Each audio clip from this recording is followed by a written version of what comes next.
So, what's a family safe word, and why is that the only thing standing between your inner circle and an extortion plot? Welcome to episode 3 of RepSec Wednesdays, where we break down 3 reputational security stories of the week and break it down so that you know how to protect yourself, your brand, and your family. My name is Daniel Rodriguez, and I'm a cyber risk consultant from Visioneer IT Security. And let's get into today's episode. Today, I'll be breaking down the reoccurrence of a large-scale retail countdown extortion attack by a cyber group known as ShinyHunters. Then we'll get into this creator ghost hack pattern tracked across YouTube's own help community. And lastly, we'll be getting into what Black Cloak and ECCU formally identified as the family entry vector in their 2026 cybersecurity trend briefing. Let's get into today's first story with the retail countdown extortion continues. So we've mentioned their names already on the channel a few times. Their name is a threat group called ShinyHunters, and they've been attacking 7-Eleven, Zara, and Carnival recently, putting over 9 million customer records at risk. Days later, they also put luxury cosmetics brand Rituals at risk too, with them disclosing that they just had a breach of up to 40 million customer records. So how did this happen? In several documented cases, according to CyberNews and SecurityWeek, the initial breach did not originate through the brand's own infrastructure. Instead, ShinyHunters decided to go through a third-party analytics tool and CRM platform that was connected to the brand's environment. They exploited a cloud permission vulnerability and utilized stolen credentials in a lot of these breaches. So what do they do once inside? ShinyHunters exfiltrate the data and then hold it ransom. And every hour that the ransom goes unpaid, they start releasing more and more customer data. And what makes this even more damaging is that they run a public countdown timer for everyone to see. And every single hour, they release those customer records for everyone to see as well. And this is very damaging for the brand. And this is a defining feature of what people are calling the countdown extortion model that we've been talking about for the last few weeks. And it weaponizes time and public perception all at once to create a spectacle to really pressure those companies to pay off that ransom. And it also damages that brand in the long run. So how do we mitigate this threat from ShinyHunters? The first step is establishing a pre-approved crisis communication protocol. Because a lot of the time, it's not about having the perfect response. It's actually about that speed of response, because we want to ensure that we get ahead of the story, because once that countdown timer is public, that's the only story that people are going to be thinking about. The second step to mitigating this threat is by doing quarterly audits of cloud storage permissions across all departments and vendor integrations. And that's because every vendor is a potential entry point into your main system. And your system is only secure as your least secure vendor. Number 3 for how to mitigate this type of threat. It's not a technical solution, but a little bit more of a functional one. And that's to have a dedicated reputational crisis management firm on retainer. That way, when an event does occur, you don't need to worry about who to call or who to hire in order to put out these fires. You already have someone that you can integrate within your protocol that will help you manage all the reputational damage that occurs, not only from this type of breach, but from any type of breach. Now for our second story. What happens when the target is not a brand or a corporation, but rather an individual whose face is actually their brand? Time for our second story of the day, which is the creator ghost hack. So what happened? Basically, YouTube channels during the first week of April 2026 were reporting that they were being locked out of their accounts, and all their content was being replaced by threat actors putting up deepfake crypto scams and exposing their audience to deepfake manipulation tactics. This was reported on scale, and you can find this within YouTube's own help community forums, and this was also reported by MI3. So how did this happen? Attackers were targeting YouTubers' own internal teams, including their managers, editors, and virtual assistants. And they would send these team members brand partnership documents that looked legitimate, but they actually had a malicious script embedded inside.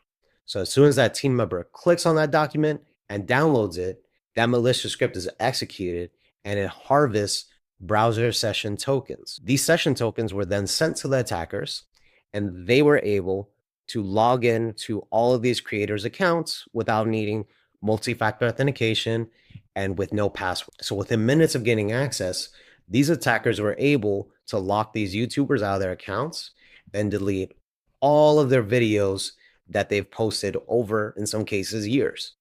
And what ended up happening was that they replaced it with AI generated deepfake imagery. So videos and images promoting crypto scams, utilizing that trust that the creator has with their audience. And the attack worked precisely because of that, because a lot of viewers trust content creators that they've been watching over the course of weeks, months, or even years. And when they see something, they don't even think twice about it. And they may click on a malicious link accidentally, or they can fall prey to a crypto scam, like what happened in this case. And this affects that trust that you spent years building. So how do we mitigate this? Step number 1, implement cybersecurity awareness training for all your team members on a regular basis. There's all types of scams happening and phishing and security session tokens, and your team members need to be educated on how to avoid these attacks, especially now when everything you see in emails, online, on videos may not even be real. Step number 2, implement hardware-based authentication keys for all of your work accounts.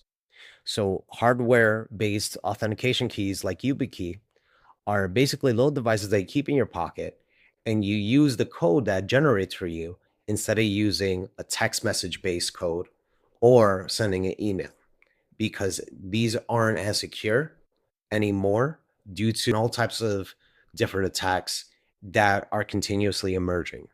So the most secure way is that hardware-based authentication. Number 3, on how to mitigate this. Conduct a weekly audit of all your third-party integrations that have right access to your social media. Again, like what we discussed in that first story, you are only as safe as your least secure vendor. So once you lock down your primary accounts, go to those third-party integrations, maybe that you use for editing or posting or a content management system, make sure that they are secure as well.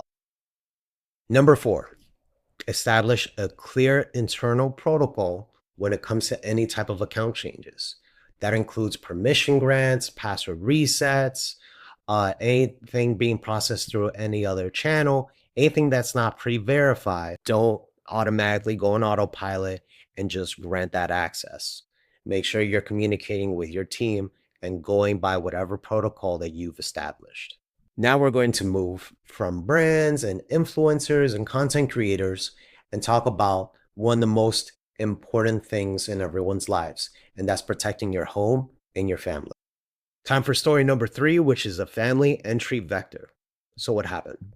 Black Cloak, one of the leading digital executive protection firms, and ECCU both confirmed in their 2026 cybersecurity guidance that there is a trend happening on how attackers are approaching high-value executive targets. Instead of going for executives through their corporate channels, which are way more secure, attackers are now approaching executives through their family home.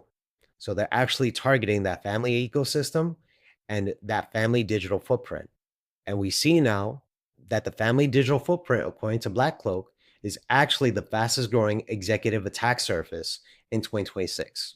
And that's why we call it the family entry vector. So how does this happen? This type of attack surface or attack sequence follows a consistent pattern. And that is threat actors start to scrape through data broker databases to build a comprehensive digital map of the executive's entire family, identifying those personal email addresses, social media accounts, device usage patterns, and even home network details, including those IoT or Internet of Things devices. Once they map everything out, they then identify anything that's unpatched, such as tablets, home laptops, smart home devices. And once that device is compromised, the attacker then harvests enough audio from publicly available sources like a podcast appearance, conference keynotes, social media videos, and they then use that to generate a convincing AI voice clone of that executive. This is becoming a very popular attack surface for one reason alone, and it's that it's not that hard to do. Most voice synthesis tools only need a few minutes of your audio. And attackers take that audio and they have an AI generated voice clone of you and call your IT help desk, or they call your employees and manipulate them into thinking that it is you and that you're requesting some form of malicious transaction. And that could be fund transfers, password resets, or access overrides. And a lot of the time this works because they're manipulating that relationship that you have, especially when you have a CEO calling IT help desk analyst, and with a convincing AI generated voice clone of you, they're going to think it is you, and you're shouting at them to have your password reset urgently or to send this money. Otherwise, the business is going to go down. And it's very, very hard to tell the difference now.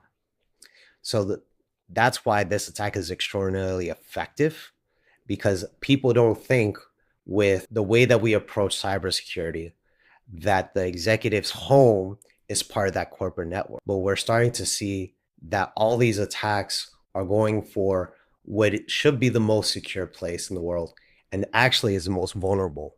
And that's our executives' homes themselves. So the question is worth sitting on. If your system received a call that sounded like you and reported a family emergency asking for urgent access, would they stop and run a quick verification check of you, or would they just do what you asked them to do? That moment of empathy is the attack surface. So how do we mitigate this? Step number 1, establish family safe word this week. Most state level guidance explicitly recommends that families and executive teams establish a safe word so that if there is an AI generated deepfake clone of your voice calling them, asking them to send money or do anything that is urgent, they ask you that safe word. And if they don't know the safe word, they know that that's a malicious actor and to hang up the phone immediately. Number 2 is remove your family's personal information from data brokers. Black Cloak's 2026 guidance explicitly says that data broker exposure is the number 1 enabler of that family entry vector. So there's a lot of professional removal services that will consistently take down all of your information from these data brokers and really reduce that attack surface for our executives. Number 3, and that's apply the same patching discipline to household devices that you apply to corporate devices. So if you're executive or your cybersecurity analyst or CISO for your organization, think about this. We need to patch that executive's home and all of their household devices and the household network, because whether you realize it or not, it is an extension of the corporate network and it can be used against you. All right. Our next mitigation is brief your IT help desk and personal assistant explicitly. They need to understand that no matter what, no matter how urgent or how loud you yell at them, do not override verification protocols. Use those protocols so that you know exactly who you're talking to and that they are in fact who they say they are. Because these AI deepfakes are getting more and more convincing every single week. And last but not least, conduct a personal digital footprint audit. You could use our self-assessment that I'm going to give you at the end of this video, or just understand what information about your family is online. Attackers are already looking, and you and your family are becoming their primary attack vector to get into your corporate network. So a quick recap on everything that we discussed in this video. The triage. First things first, establish a safe word. That's a non-digital offline code that you use with your family and your internal team to ensure that you are, in fact, the person that they're speaking to and not some robot. Number 2, hardware authentication keys. Make sure that we're using physical keys in order to access that multi-factor authentication for all of our primary accounts. SMS and emails are convenient, but they are not the most secure. And when I say physical keys, again, that is like a YubiKey that gives you a code.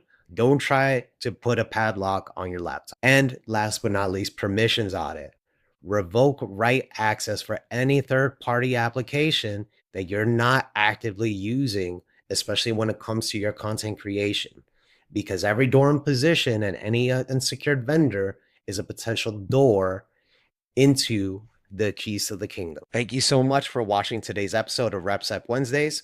Please don't wait for a breach. QR code for self-assessment. If you don't do too hot, you know where to find us.